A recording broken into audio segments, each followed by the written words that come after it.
Okay. It's the first in a series of talks on the future of human rights, and I'd like to thank the Fulbright program for bringing me here, Pembroke for hosting me, the Department of Politics and International Relations for co-sponsoring the program, and all of you from coming from your various locations. Annie Sue for zooming in from Canada, and of course Andrea Denbor for coming bravely across the swans to share with me this dialogue.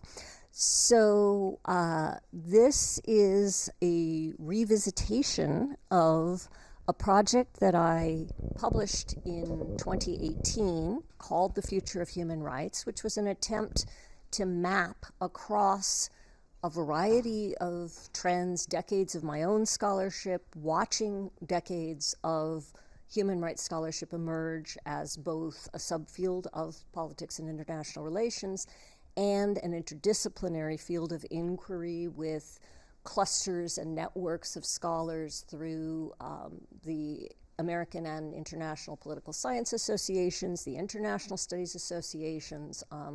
So really trying to take the pulse of both world events and our capacity as academics to study, map, and learn from these events and the underlying power dynamics, because I am a political scientist at the end of the day, and I'm always looking at the politics of human rights.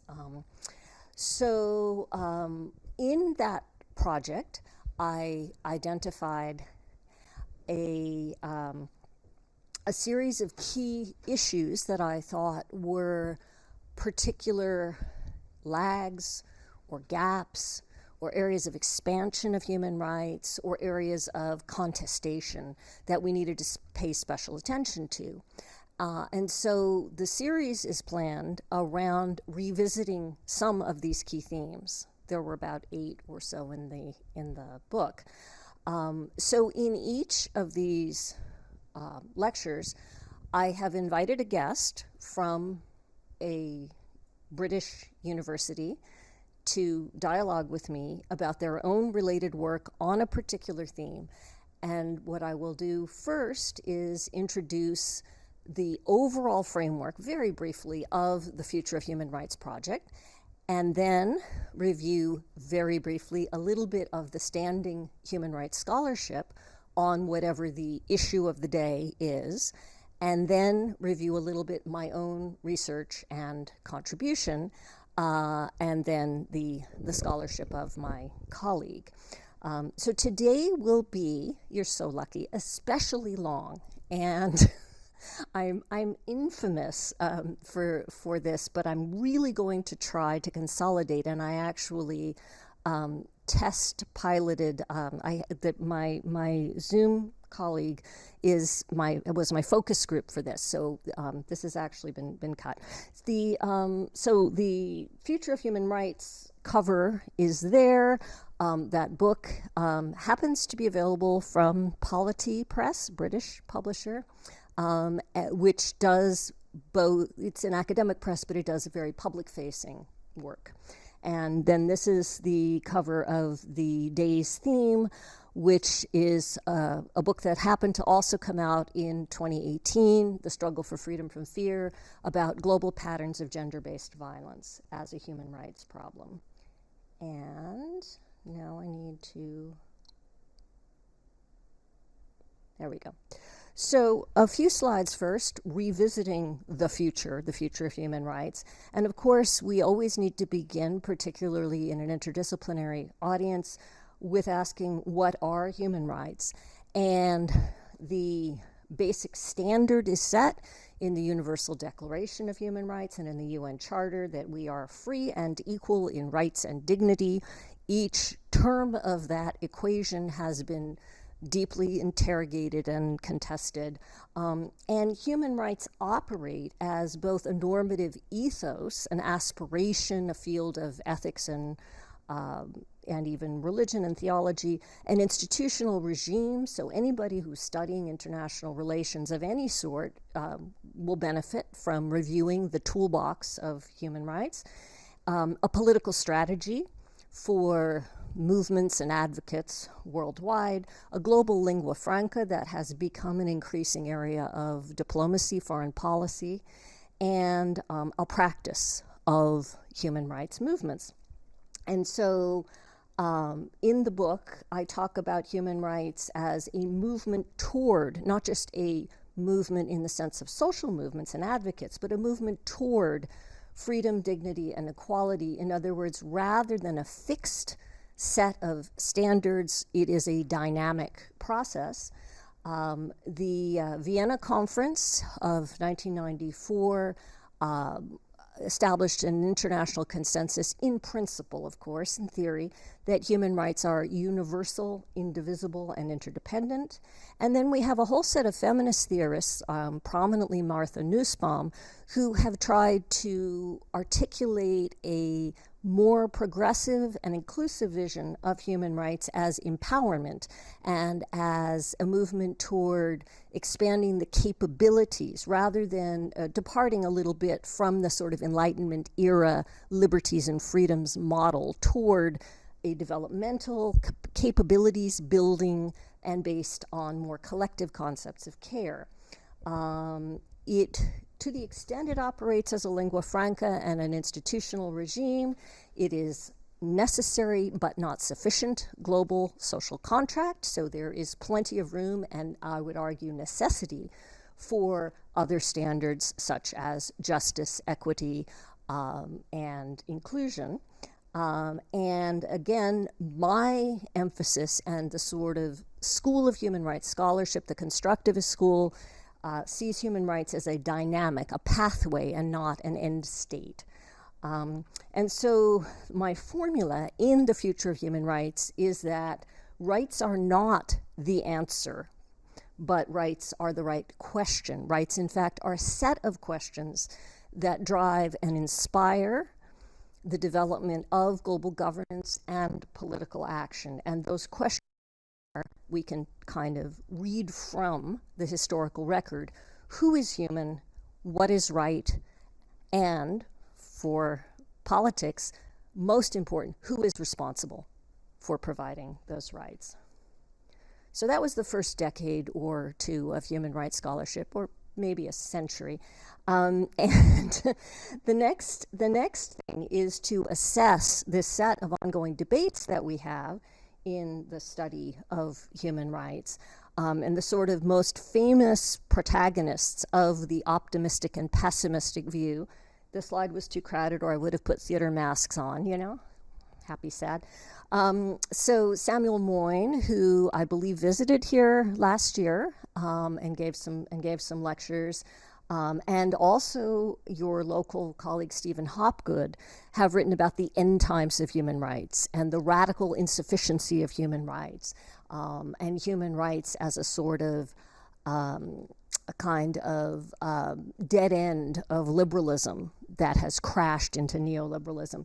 Whereas people like Catherine Sickink write about the dynamic potential of human rights. They talk about a justice cascade that has transformed world politics. And so in the future book, I kind of tried to assess the balance of, on the one hand, historic progress. So you look at the century from the anti-slavery movement to the anti-apartheid movement, you see radical transformations. Hard times, and we can point to war crimes worldwide, particularly unfolding now in Ukraine. 65 million people displaced in the world, a record in world history. The issue I'm going to talk about today, gender violence, and then harsh criticisms of both the nature as well as the implementation of rights. And I conclude kind of in a pragmatist, constructivist, and slightly evasive way, that human rights are at the crossroads, and that really what we should be looking at is that there is a tension between expanding principles and contracting implementation. And so the issue areas I identify the issue areas we need to focus on, and we're about to get to today's, but the way that study is organized is that the lags and the gaps in the human rights system are the citizenship gap, which is really a gap in who's considered human. And those of you who are into political theory or philosophy will recognize Hannah Arendt's worry that human rights could never be completely separated from citizenship. The security gap, which is the political scientists' bread and butter, and even international law now, of states claiming sovereignty, and so the international system lacking accountability. Declining democracy worldwide. Counter-cosmopolitanism, with illiberal powers rising and challenges to global institutions. We're going to look at that in week 5. But perhaps most worrying of all, dehumanizing backlash and the emergence of counterframes. So people not just rejecting rights, but rejecting the concept of rights or asserting some other norm. On the other hand, more positively, there are the rise of new claims and frames. By the way, what's highlighted are the areas of this rubric that we will be visiting as we look at the issue of gender violence. And so one of those new claims and frames is the coinage of the term femicide, which has resulted in international institutions, domestic legislation across dozens of states, particularly in Latin America, prosecutions, accountability, transnational social movements. I mean, frames are powerful, right? So transforming what is right can actually have consequences, practical consequences. New voices and spaces. Some of you may know I've done a previous pretty large project on the rights of indigenous peoples and how that transformed world politics. The new mechanisms for claiming rights, communicative action, and norm change. And as I say, we're going to see those areas of expansion today and the possibilities of new coalitions and indivisible rights, which to some extent influences what we'll hear from Professor Denbor. All right, so when we try to dive into this a little more, so this is the bridge between my project on the future of human rights and the specifics of my project on gender violence. What does this generation of human rights scholarship have to say? I have a few little citations. If you recognize them, great. If not, no worries, you know, some inspiration for your future reading. About the dynamics that we need to understand if we're going to track these issues, the gaps, the expansions, the contestation. Well, there's this basic kind of human rights reform compliance model. What makes anybody pay attention? What makes states particularly pay attention? What brings about change? And there are sort of deep dynamics of, there are sometimes interest-based reasons, there are sometimes normative persuasion reasons, and there are sometimes emulation, diffusion kind of sociological reasons. More specifically, Keck and Sickink are famous for a model that combines information, politics, advocacy, leverage, and that's things like sanctions and institutionalization. And then there are a set of authors, Beth Simmons, who Annie has worked with, myself, and then Rees Ropp and Sickink in the spiral model, who talk about the process of simultaneous pressures from above and below the state, that is, from civil society movements and the international regime, with a kind of pincer effect that sometimes, on some issues, brings about change. And then looking specifically into each level, we have scholars who talk about what international regimes do in terms of providing frames, resources, and diffusion, what movements do in terms of changing agendas, providing voice, what law does. And again, I'm not sure what your background is, but a lot of people, I think, would know Hillary Charlesworth in terms of interrogating the form and the access to law and this process of norm change. Now, that's the general human rights model. What happens when we try to look at gender issues? Are there differences here? We have this proclamation, women's rights as human rights, starting in the 1990s. That looks like inclusion. That looks like, oh, who is human? Oh, we're just going to mainstream and bring women's rights into the system, right? No problem. Okay, perhaps.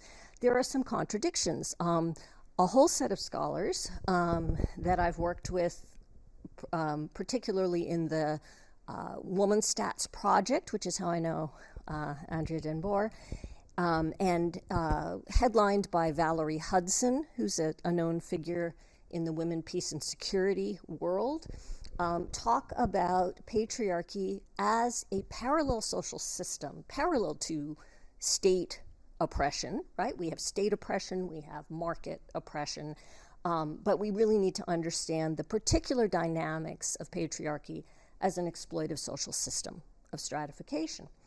And so Valerie Hudson and co-authors have just written a book called The First Political Order that systematically plots some of these relationships between things like family law, marriage practices, and structures of state power, dictatorships and clan-based governance and all kinds of things.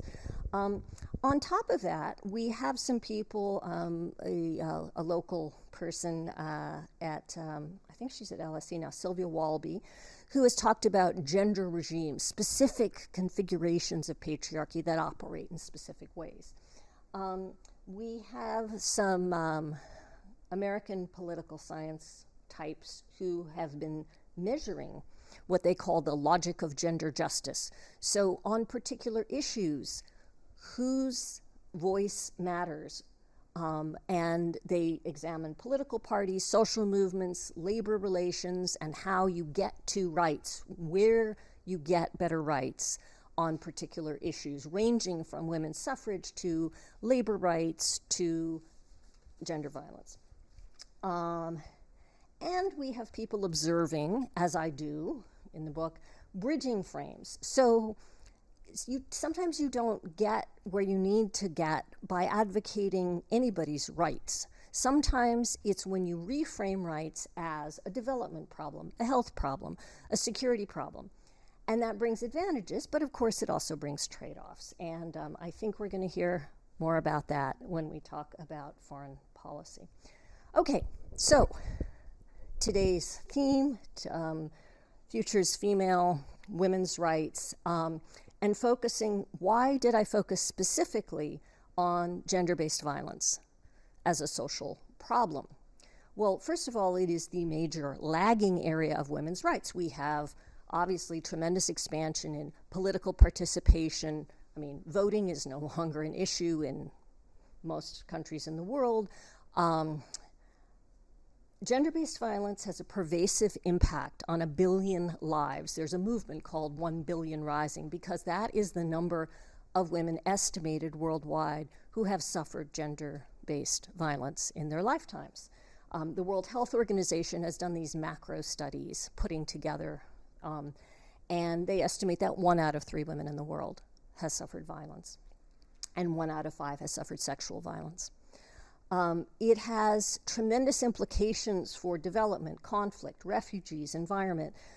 In Valerie Hudson's previous book, Valerie Hudson and collaborators, because Andrea's been involved in several of these projects, Sex and World Peace, she establishes that a state's level of violence against women is the best predictor of its level of international aggression.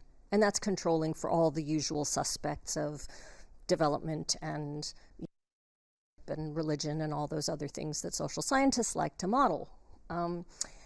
We know, of course, that sexual violence generates refugees, and that this is one of the reasons it is adopted as a weapon of war, and it looks like we're beginning to see that right now in Ukraine.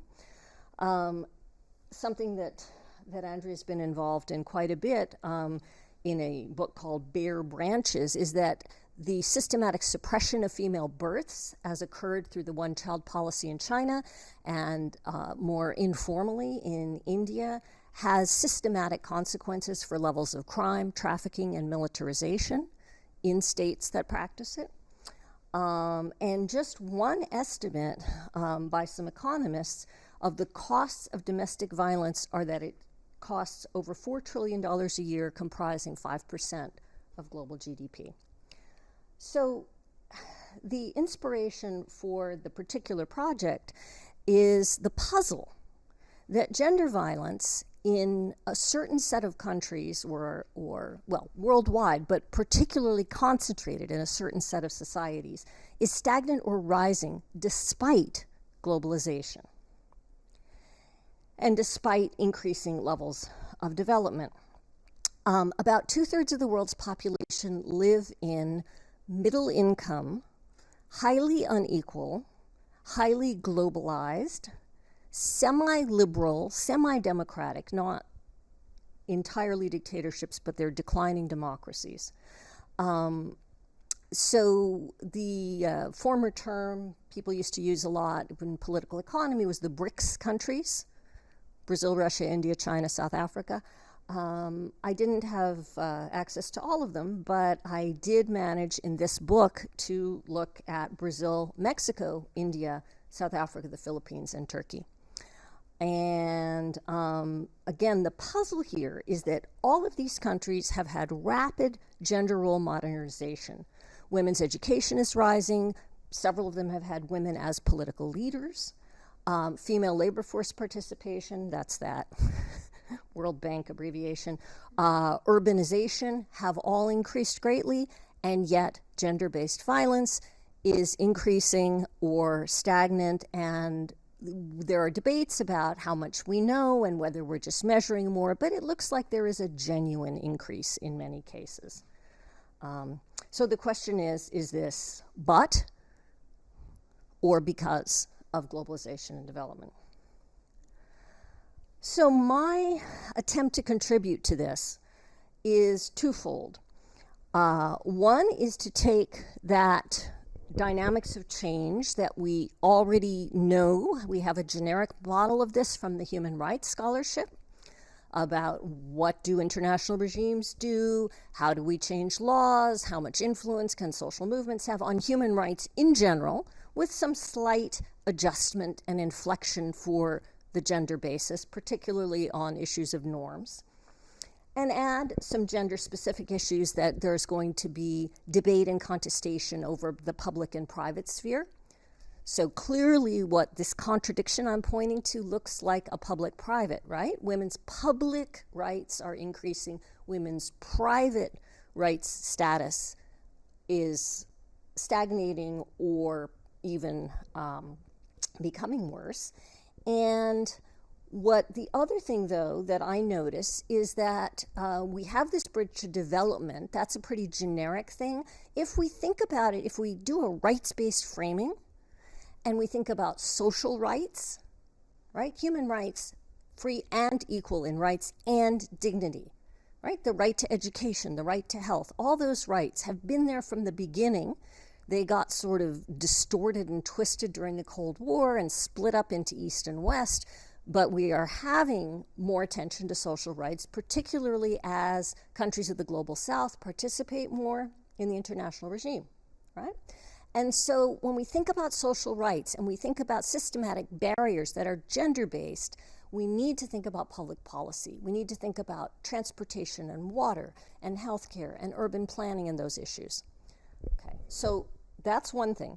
So how do I think about these? Well, I pick up this concept of a gender regime, that it's not just that patriarchy matters, it's that the form of patriarchy matters, right? Just like the form of democracy matters, the form of capitalism matters. Same story. You have a social system that takes different forms and it has different consequences.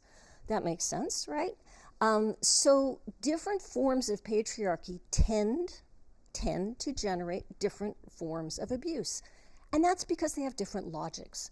So in a kind of low-tech, low-development, low-state capacity, pure patriarchal or patrimonial, some people would say, gender regime, reproduction is a basic source of value for the society.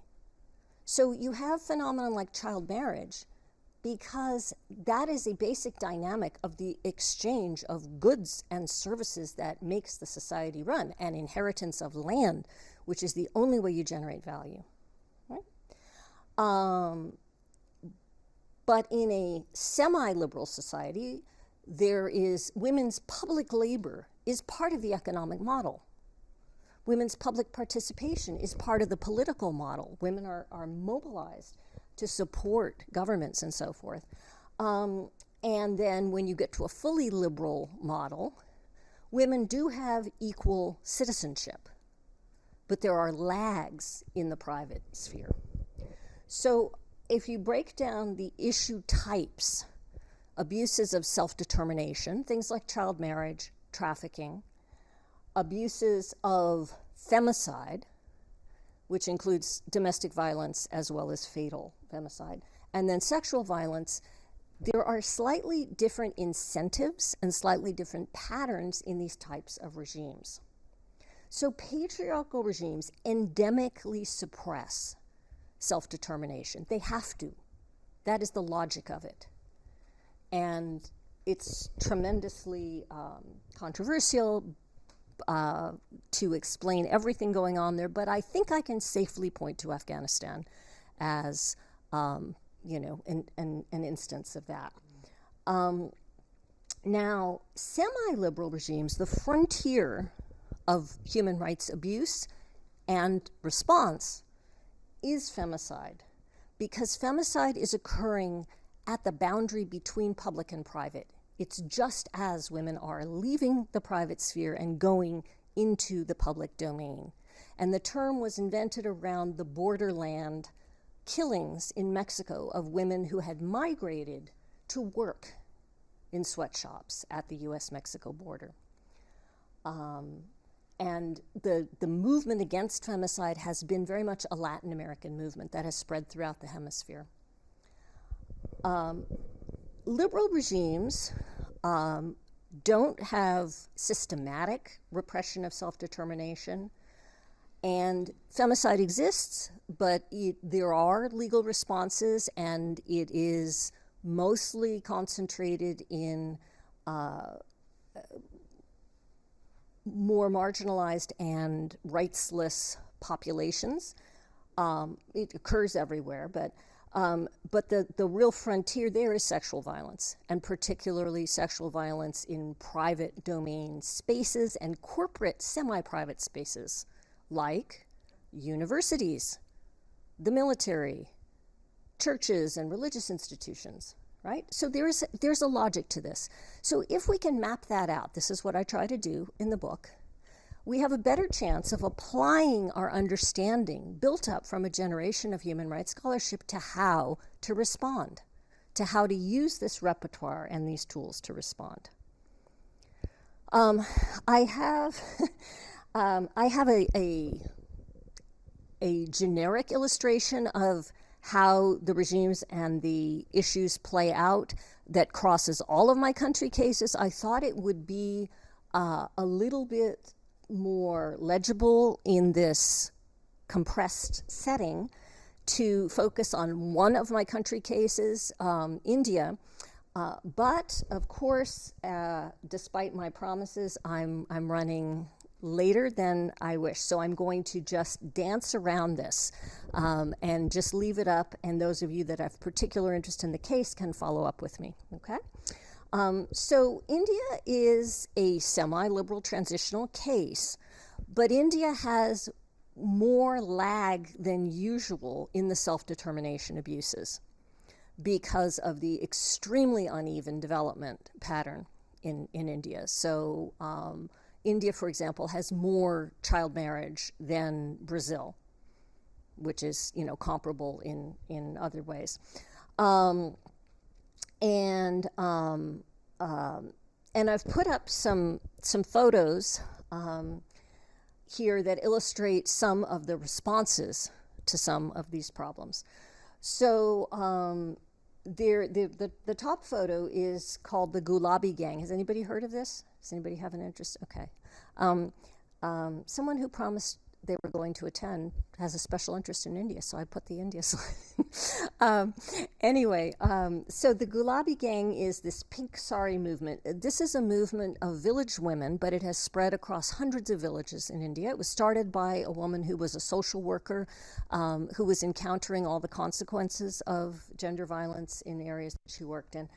And these women, it's very grassroots. They garb themselves in this distinctive way, and they collectively mobilize against reports of domestic violence and imminent child marriages in their villages. And they use these these are laundry sticks, but they have been known to actually employ them as martial arts kind of, deterrence mechanisms. So that's an example of a localization of mobilization.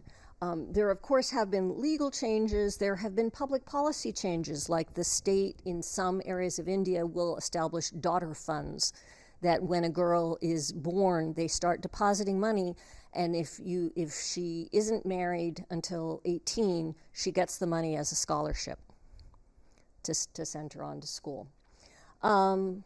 Okay, then in terms of domestic violence, which is a transitional dynamic in India, there have been actually a large number of international interventions, some very interesting and somewhat successful ones by Oxfam. There's something called the We Can program that trains change makers at the community level and has focus groups and things. There is this mobilization. The Gulabi Gang, there's also a movement because of course, domestic violence is against the law in India, but the law is very poorly enforced and there's very little access to law. And so some women's movements in some areas trained kind of, I'm labeling them barefoot paralegals. Remember, there were barefoot doctors in China and so forth. And so these are local women who are trained to collect reports, to document domestic violence, to steer cases through the legal system, because police attention is so inadequate and distorted, and even the social workers and designated NGOs are not really present enough. So one person calls it DIY justice, There are specific women's courts that have been set up. And in terms of norm change, there is a movement involving men and involving communities called Bajao, Ring the Bell, that people should report domestic violence, that intervening is a good thing, and there have been all these public service announcements to kind of break the cycle of stigma and shame. Now, in terms of sexual violence, India is unfortunately a panoply of different forms of sexual violence, and including state-based, private, delegated through tribal courts and village councils who have sentenced offenders to rape somebody in an offending family as a punishment. Yeah, systematic use of caste-based rape as a kind of racialized abuse. There's been very little international influence, but there has been quite a notable civil society protest. This sort of catalytic moment of the Delhi rape in 2013 kind of broke the stigma and mobilized tremendously across the country. And there has also been this tremendous awakening about public policy. So you see this Safer Cities program. There are people doing urban safety audits and mobilizing for water rights, because women are vulnerable when they don't have access to water and sanitation, and all kinds of things. What I love about this last photo is that it's one of the many, many photos around the Delhi rape, and these are students. These are young women who are really trying to, take back the night and take back their empowerment. Don't tell your daughter not to go out. Tell your son to behave properly. Okay, so the lessons of that project, what does it really mean to talk about women's rights as human rights. From what can we learn from this kind of study of gender violence? Well, one thing is that international bridging frames are critical, right? Women in development, health rights, that these pathways of law, policy, norms that have been studied mostly in human rights scholarship and separate streams for this issue are quite interdependent, and it is very important to match the issue to the pathway. We really need tailoring here. Within the legal stream, beyond passing a law, that's good, that's a good first step, but there are tremendous issues of access to law, the interdependence of public policy, which I've mentioned already. Now, about social movements. We all love social movements. We've all been celebrating human rights movements for decades, but social movements work really differently in different environments. And that's coming up around other issues as well, but I see it so strongly in this one. So, especially in patriarchal regimes and on self-determination issues, international and transnational movements are very limited in their capacity, and we really need to look harder for translational movements like that Gulabi Gang. And there's a whole bunch of scholarship now on FGMC in Africa, and that it's those local grassroots movements that really have the most effective role to play. But for the semi-liberal regimes and the femicide issues, movement advocacy and activating the legal system and transnational diffusion are effective and are powerful, and particularly growing in Latin America. In terms of norms, in terms of social beliefs and values, there has been quite an emphasis and a celebration of promoting women's empowerment, women's agency, and that's great, necessary but not sufficient. There are paired norms that particularly when we get into semi-liberal regimes and when we get into sexual violence issues, we need to really look deeply at norms of transforming masculinity, and there are worldwide movements that are looking at this. There's the Pro Mundo movement, which started in Brazil and has now operated in South Africa. Last but not least from that study, sexual self-determination as a norm is really the final frontier in liberal and semi-liberal regimes alike. And what that means is that reproductive rights are the heart of the gender regime. Now, I do have an emerging project on reproductive rights, but I'm wondering if I should talk about that for 5 minutes or okay, all right.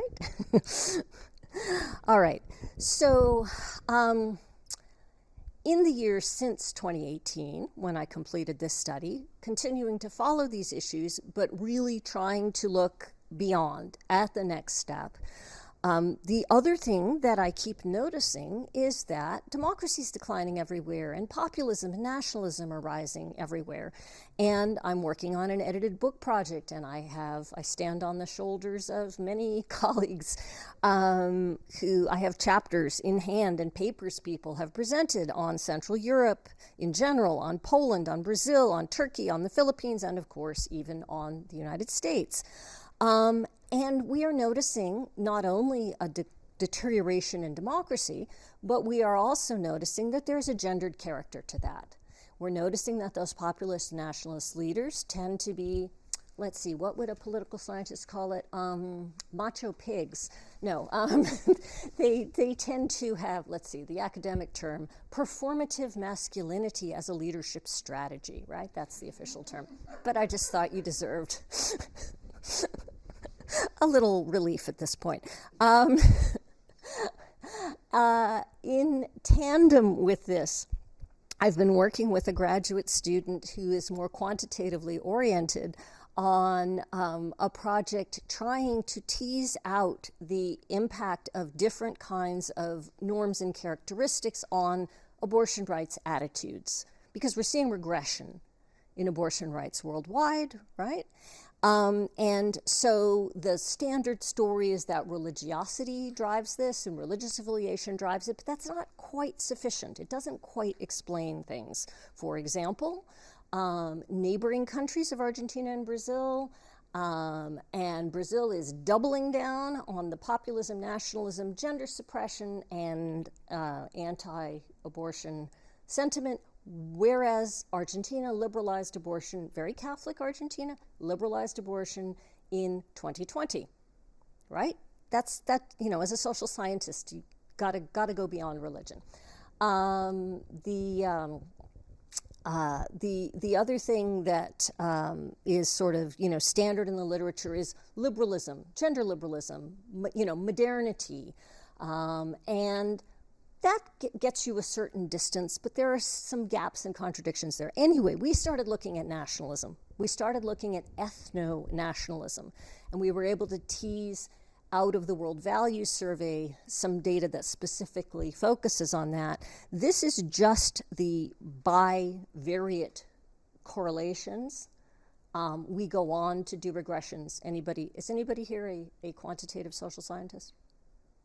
Okay, so don't worry. We do OLS regressions, we do hierarchical level modeling, we do interaction effects, and we find the same thing.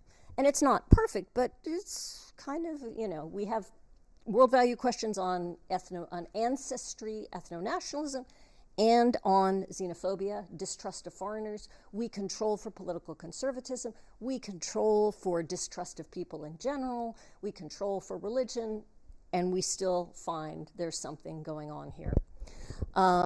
So in my next project, coming off of the populism project and the quantitative mapping, we suspect nationalism is playing a role here. And so I'm going to do some deep case studies comparing Brazil and Argentina, comparing Ireland and Poland. And if you look at the basic characteristics of those countries, they are not identical, but similar. And you can compare, I believe what I'm uncovering is that the politics of reproductive rights are identity politics of resistance to globalization, which brings together the sort of standard reading of populism, right? So the impact of globalization has been in these neighboring pairs quite distinct. The religious influence, they're all Catholic nominally, but actually if you look inside that, you see some differences.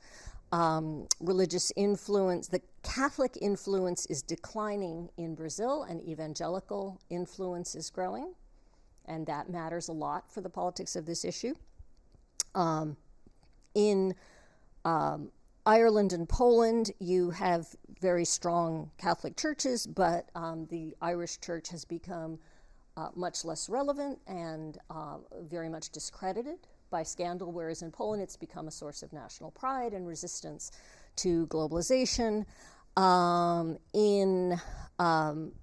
You also have different trajectories of feminism and women's movements in these countries.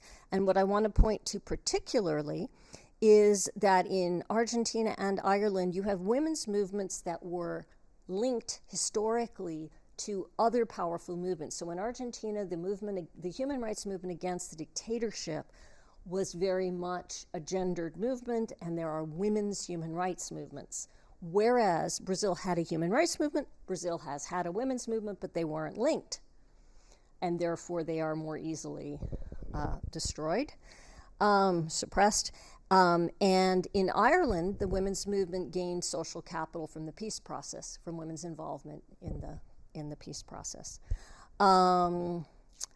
So I want to assure you that I am building up to turning my attention to my very own United States, which today looks like we're going to lose the governing judicial framework, and so I plan to compare California and Texas as potential similar comparisons. But let's go back to a different level of the women's rights as human rights agenda and scholarship. And so I want to welcome my colleague, Andrea Denbor, from the University of Kent. You're a senior lecturer at the University of Kent and a long-standing colleague on the Women's Stats Project, who has assisted and participated with Valerie Hudson's various enterprises that I mentioned before, and has looked at specifically both the global level institutions, the CEDAW, the Convention on the Elimination of Discrimination Against Women, as well as some aspects of British foreign policy and feminist foreign policy. So please, Andrea, and in order not to freak the camera out, look at this. I think it's fixed now.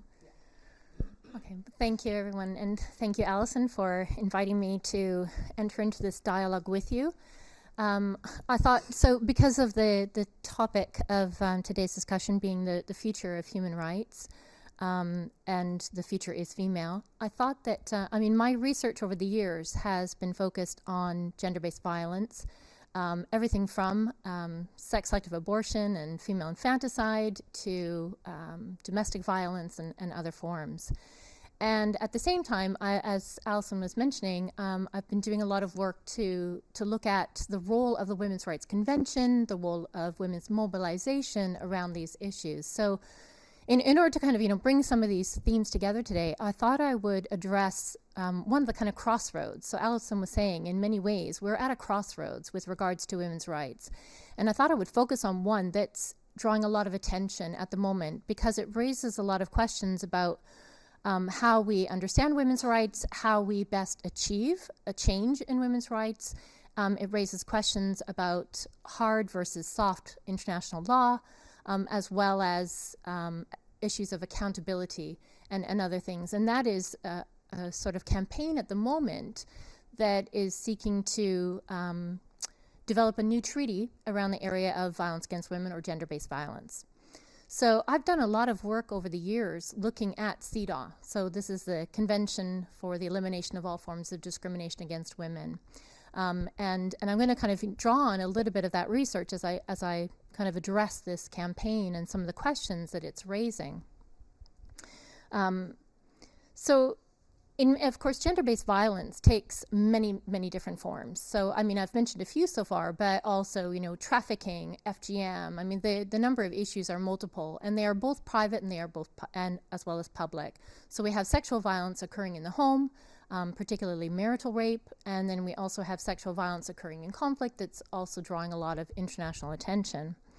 But at the moment, I want to focus on this particular treaty because of what Alison was saying, that 1/3 of women globally have experienced some form of violence, and in particular, by the time they're 24, most women have already experienced that violence. And so this is an issue of incredible importance. Alison was saying that the costs that are associated with this, and I have no idea how they actually measure this, but the $4 trillion dollars is pretty incredible. This particular campaign that is looking for a new treaty to address gender-based violence suggests that this would cost $4 billion, actually, which is an incredible. And they haven't clarified whether is that a yearly fee. I'm not really too sure, but $4 billion. They claim will allow us to actually properly address the issue of violence against women. Now, raising this question about this campaign suggests, first of all, that the existing human rights regime is ineffective, right? And if you take a look, so Alison was talking earlier about the kind of constructivist approach to, achieving change in this area. She called it, the norm dynamics or dynamics of change around human rights, also referred to as a spiral model with adaptations over the years. And it is this kind of, pincer squeezing effect where you have pressure from a global human rights polity applying pressure to the government through various mechanisms and strategies. And then you have this kind of pressure from below from domestic opposition.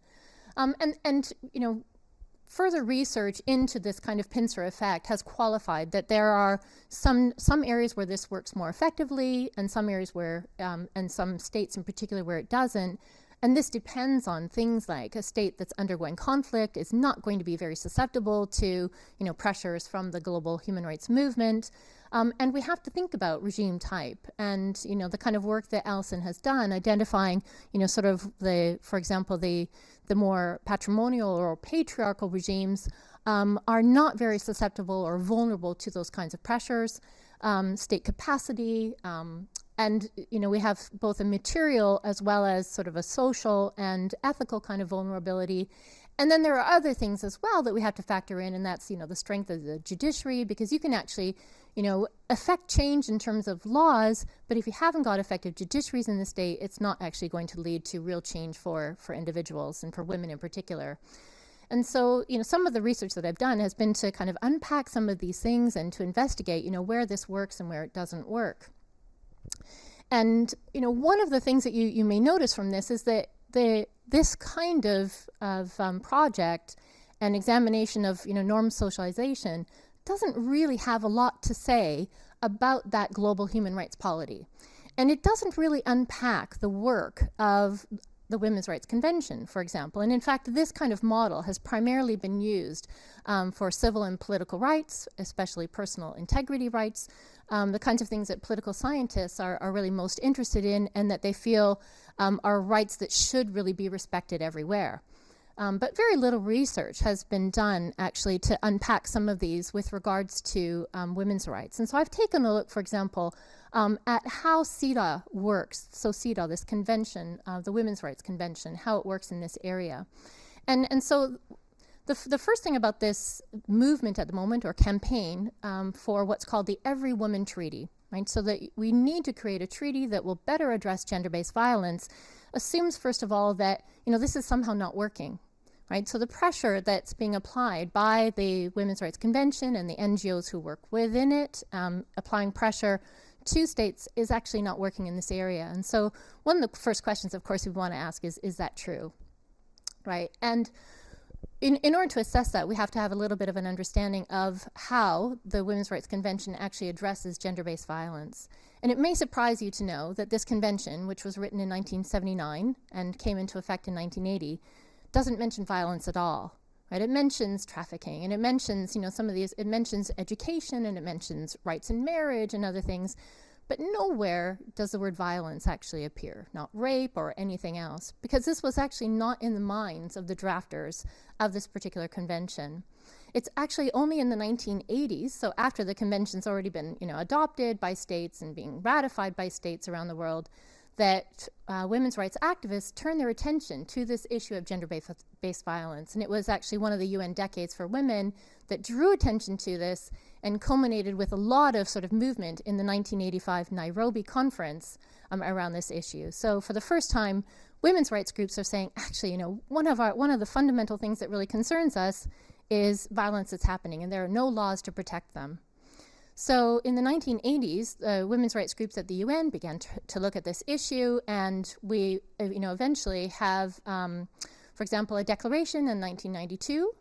Again, it was a declaration to eliminate violence against women. So the UN has a declaration, but a declaration really doesn't get you anywhere because it's very, very soft form of law.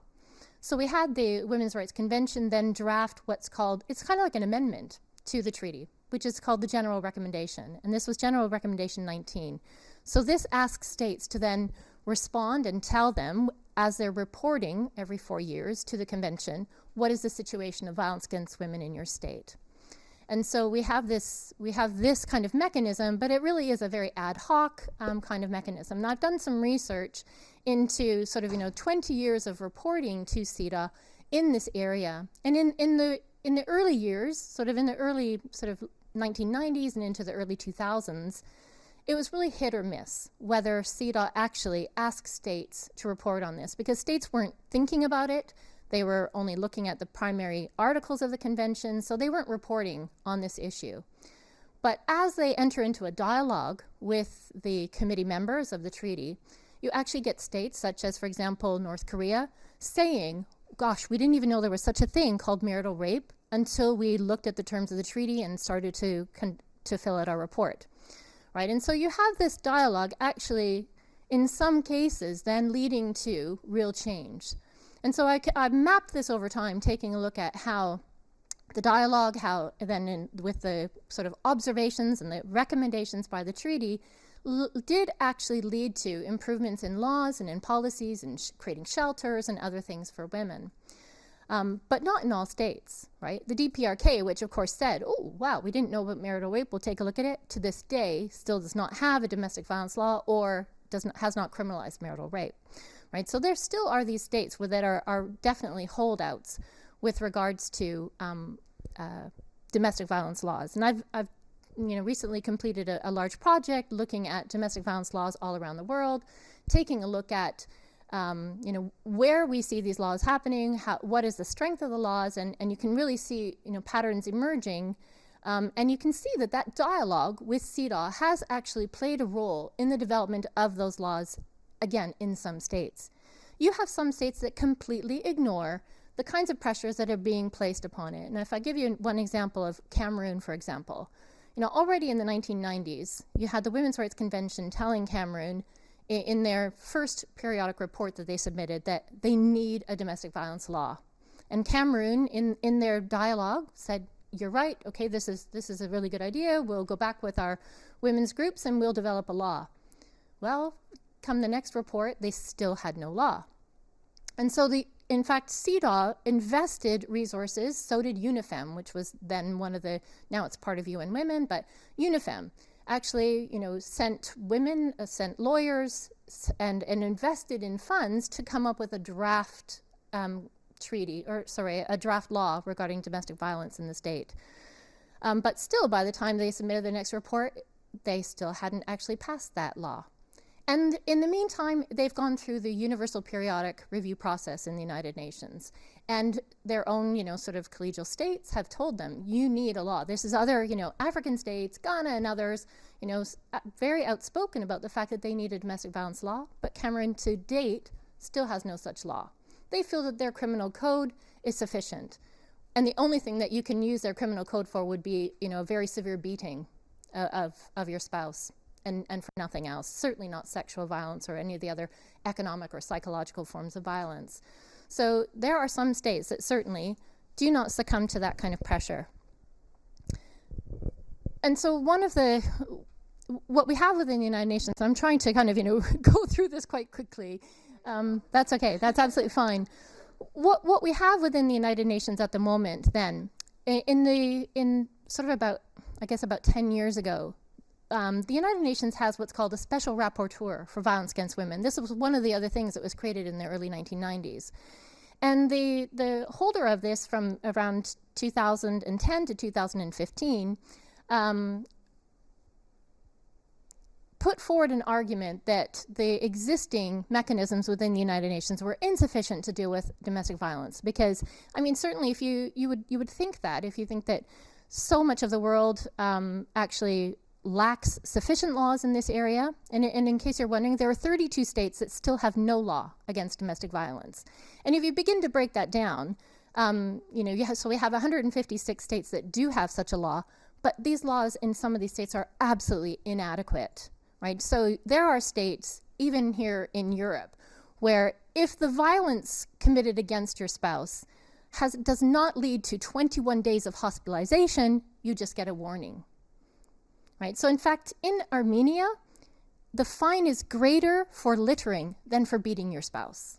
Right? So the laws greatly vary. So it sounds wonderful to say that 156 states, since the early 1990s, when there only 8 states had such laws. So we've had this proliferation of laws, but laws that are in fact very weak throughout much of the world, that don't in fact cover sexual violence, that don't cover marital rape, that don't cover psychological violence, or that say it but have no definition of it, and women have no recourse to justice in that area. So, as I was saying, the UN Special Rapporteur said that the UN treaty is really insufficient. This was in the mid-2010s, and started a campaign to produce a new treaty around this area. She left office, and the subsequent role holder took up this question and sent a questionnaire off, to states and then finally to NGOs as well, and received responses back about whether or not the current system was adequate. And it was really interesting to see that, NGOs, 2/3 of NGOs, and there were 291 who responded, felt that we needed something different, that CEDAW just isn't working. We need something like the Istanbul Convention or something like the Barra-do-Pelham Convention in the Organization of African States, so in Latin America. So they were suggesting that we need a change because these organizations felt that they needed a hard tool in order to really promote proper laws and then enforcement of those laws within their states. The response of the UN Special Rapporteur after collecting all this information was that the current system could be fine if we just adjusted it a little. And so what I'm mapping out here is a very new sort of platform within the United Nations. So this is the current UN response to that, which is to have greater ties with regional treaties. So up in that top corner, we have the sort of, regional gender-based violence or human rights treaties, and we have representations from Africa, from the Maputo Protocol, which is not a gender-based violence treaty, but has that included in its human rights articles. And we have Grevio, who oversees the Istanbul Convention here in Europe. We have Africa, we have the Special Rapporteur on women's human rights, and then we also have the MESECVI is from the Organization for American States. So we have, the idea is that we'll have greater contact with these regional treaties. But of course, 2/3 of the world's population is not covered by those treaties, right? So Asia in particular, Middle East, and other parts of the world are not covered by these. And then you have, greater working between the Special Rapporteur with other UN agencies, and the working group on development for women, and then of course the Women's Rights Convention. But and this is me mapping this out, what you may notice here is something that's really missing from this model, and that is the NGOs themselves. If we go back to, how do you affect change with regards to women's rights, and how do we, achieve a better future for women, NGOs are very much at the heart of it. Of course, there are states, as Alison has outlined, that are less susceptible to those pressures. But, the NGOs are finding other ways. They're finding grassroots ways. They are bargaining with patriarchy. There are all kinds of mechanisms that they are at work in their own states, sometimes without any assistance from the transnational networks. But they've been entirely left out of this current UN platform. This raises questions for me about where we're going with regards to women's rights, and of course, how best we can protect women from these forms of violence. Just simply passing laws is obviously not enough. Implementation is necessary. One of the reasons why the UN Special Rapporteur felt that this is not the time to go for a treaty, of course, concerns backlash, right? So this is kind of one of my final points. Regarding the current backlash, we feel it here in Europe as well, right? So we have, with regards to the Istanbul Convention, Turkey being the first state to pull out, but we also have Slovakia, we have Hungary, we have numerous states, Poland, who have expressed an indication that they are going to pull out of the treaty, or that they will not ratify it. Their parliaments have definitively said they will not ratify. So we have these kinds of pushbacks. We also have countries who are downgrading their laws, right? So we have Russia, right, and the so-called slapping law, Mozambique. There are numerous states, Kazakhstan, that are regressing with regards to their laws and pulling out of conventions because of the term gender being incorporated into it. So there's a whole backlash, with regards to women's rights because of the word gender being incorporated within some of these human rights movements. So this is just sort of, one of the final sort of issues. Is there, room for improvement here? Most definitely, right? I think that this kind of platform has the possibilities of, maybe pushing us a little bit further along, but not if we ignore the NGOs who are the groups doing the real work.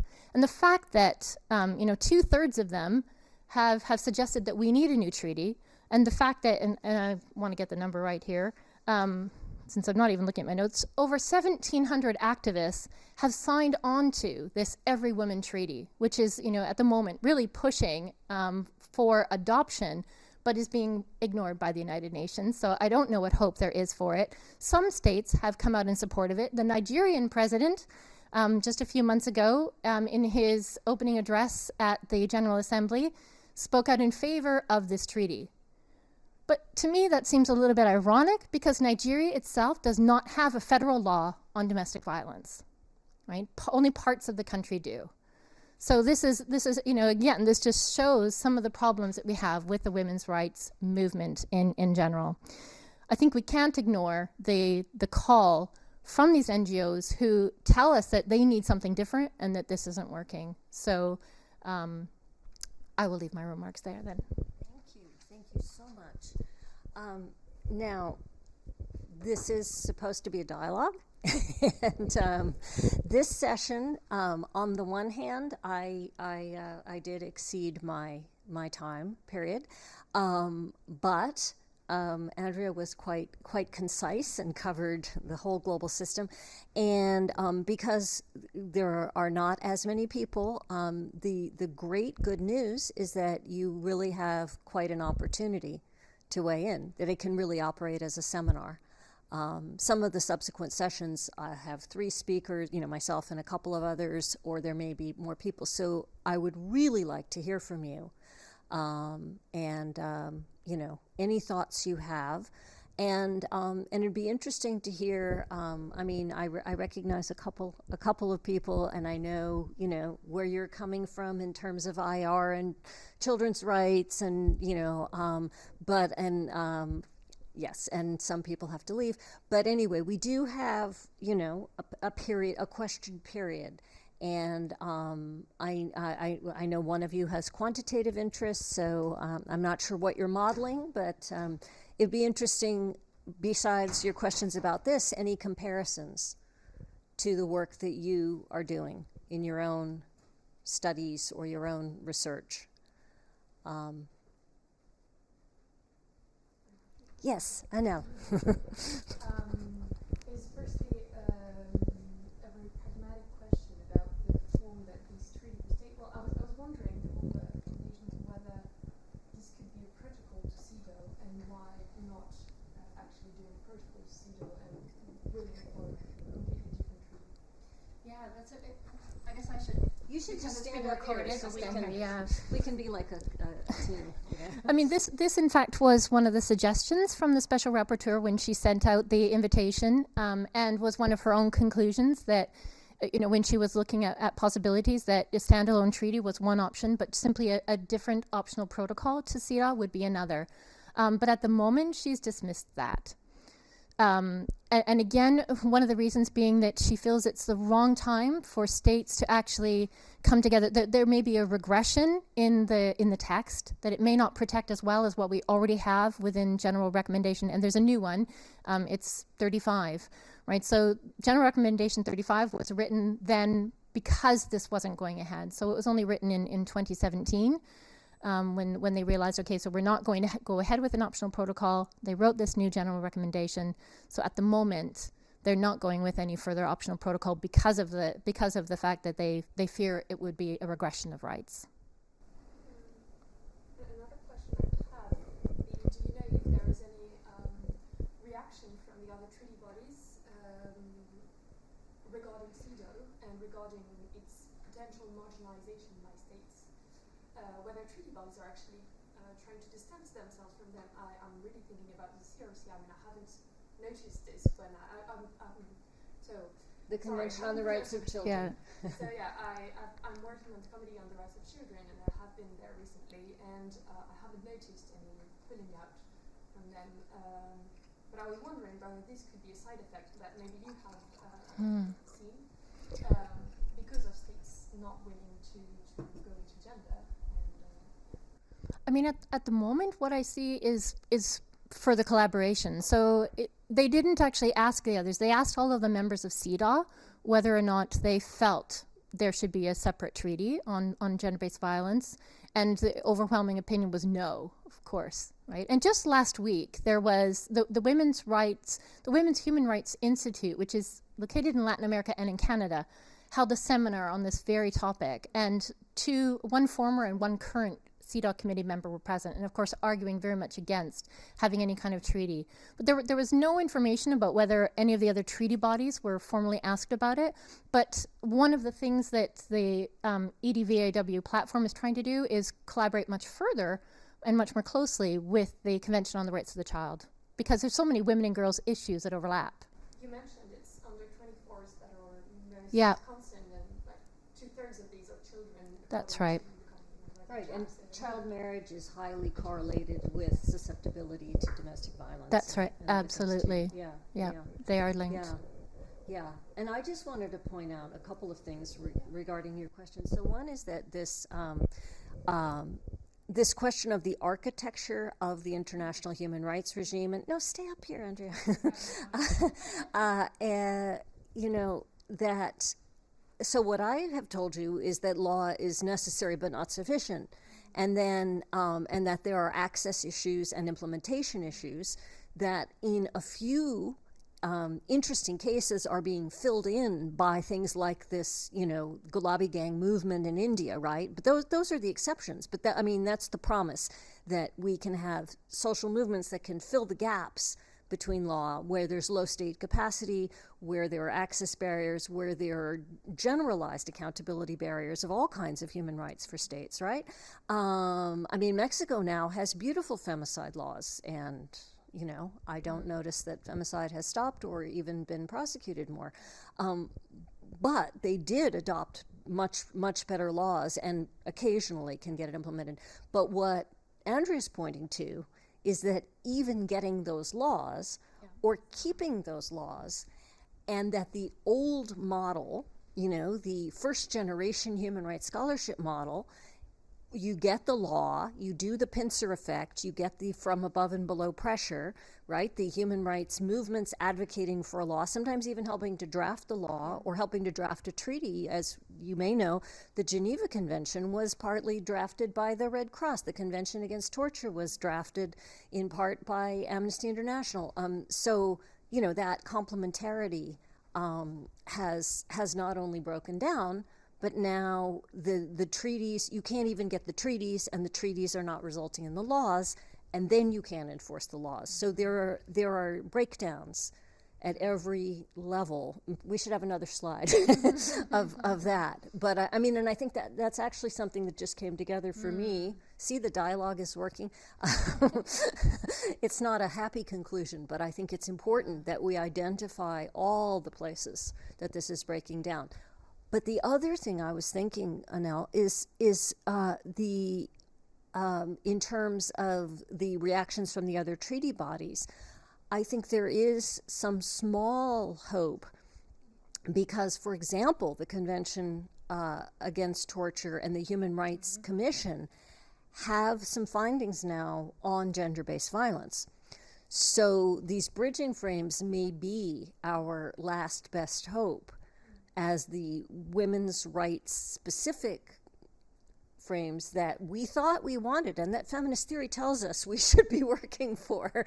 If they're not working, we may need to move over. And for example, health. You can still get a lot of mileage out of health. Now people worry about that.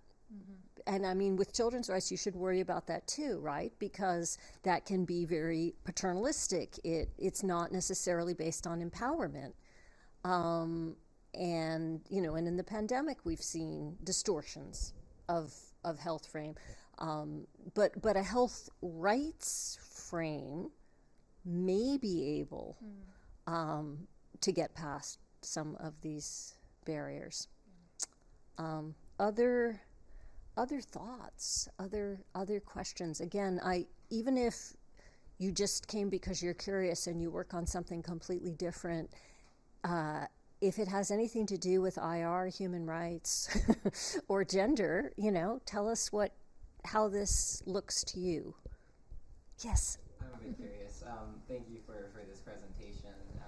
The research I do considers how domestic epistemic communities impose a language and a vocabulary on their governments. And it's fascinating. You mentioned NGOs working in areas to bring about grassroots movements. I'm curious, the places you mentioned, Asia, the Middle East, that are not covered by these movements seem to also struggle with things like free speech. So I was wondering if you could talk a little bit more about how NGOs do go about building these social movements and these grassroots movements against the pressure of not having an institutional support from their government. Yeah, that's a big question. Which epistemic communities do you work on? So I look at how combat objectives are formed. So I look at defense contractors. Oh. Anything in the defense industrial communities. Yeah. So a wide Yeah. range Yeah. of Yeah. sorts. That's very interesting. So actually, the first thing that makes me think of is the women, peace, and security agenda. I mean, and how transforming women's rights into a question of national security, a threat to national security, is. I mean, we're part of an epistemic community that has done that to a great extent. You know, the Woman Stats Project got funding initially from the U.S. Department of Defense, right? And I get queries from U.S. military officers. I just got another one the other day. Yeah, because they want to do better in a certain way and to a certain extent on these issues. So that's one thing. In terms of health, I think is the other area. Right, the role of medical professionals, and that crosses over from women's rights to gender. I mean, certainly on FGM, that's been key, the mobilization of medical professionals, and turning it into a health rights issue. That in fact, because in fact it failed, I say with a co-author in another piece, that is the international level campaign against FGM as a feminist campaign, as an empowerment, self-determination, personal integrity issue, did not really go anywhere. And it was the combination of localization and medical professionals saying, this isn't about women's self-determination and sexuality. It's certainly not about sexuality. It has nothing to do with sexuality. It's just unhealthy. And having medical professionals at country level, like in Egypt, the medical associations, as well as internationally. So I'd say security, I would say, and academic research, I would say medical. And there was one other thing I had in mind, but I can't remember. Do you have thoughts about this? I mean, not in terms of maybe the epistemic communities, but I mean, certainly in a lot of these countries where it becomes very difficult for women to mobilize on these issues, it raises the point that Alison was making earlier about the translocal and about translation, right? So it involves, I mean, if you think about Korea, where I've done some research on South Korea, and it was incredibly difficult for women's rights groups to get any traction with the government on the issue of domestic violence for many years. And in the end, the only way that they were able to do it, so kind of saying, well, there's a women's rights convention, and they tell us that we should create a new law about this, because the way that the patriarchal state interpreted this was, you're going to break up the family. So instead, they had to change the language, and they had to approach the issue of domestic violence from the perspective of Confucian culture and from, sort of within the understanding of the family in Confucian culture. So, women's groups then, told the story that actually violence that's happening is harming the family, and in order to strengthen the family, we need to, create awareness about this issue. So this is how they did it. So they had to go about it in their own way. And that didn't challenge the state and didn't challenge current sort of understanding. So figuring out a way to translate global norms into very local ways. This is kind of one of the typical tactics. And Alison had up on one of her slides. I think it must be, you said Mary, so I'm assuming it's Sally Engel Mary. Yes. Who talks about yes. Translating norms in a way that works at local levels. And so this is a very common tactic that women's rights groups use.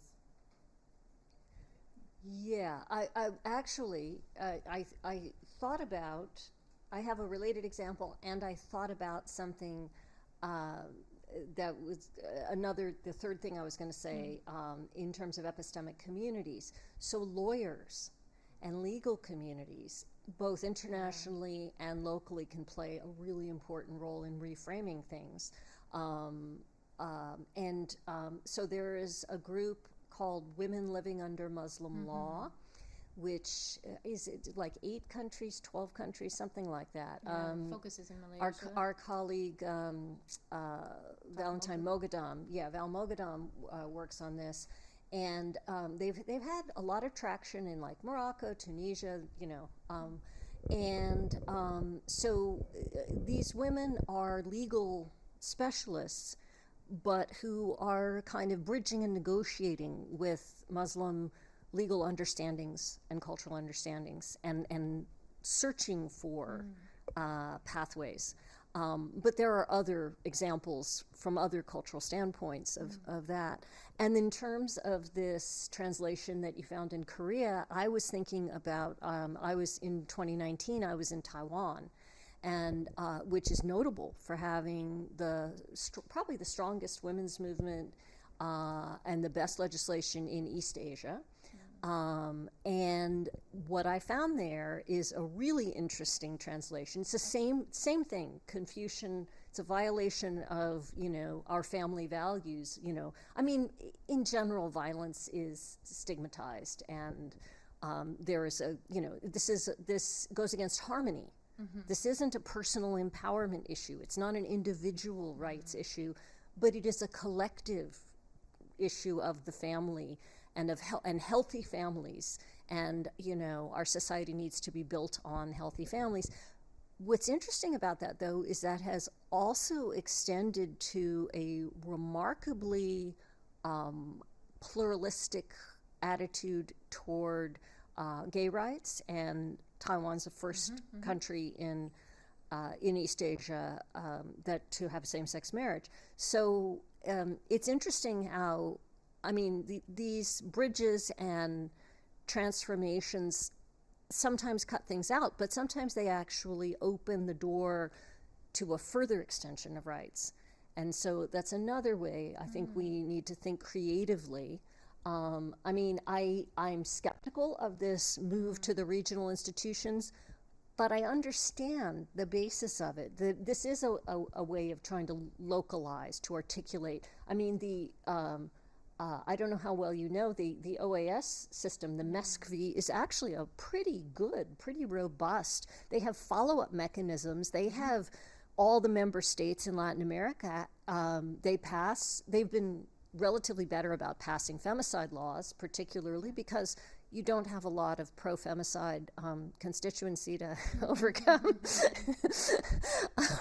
But the regional institution is really holding them to account for follow-ups and really making them file reports. And there seems to be a little bit more shame in the neighborhood. There does seem to be a little bit more socialization accountability with countries that have dense ties. And despite globalization, I think there are more dense linkages. I think Europe as a region, though, the ties are fraying, and that's one of the reasons we have the Istanbul Convention falling apart, which is, something I would never have predicted, 10 years ago.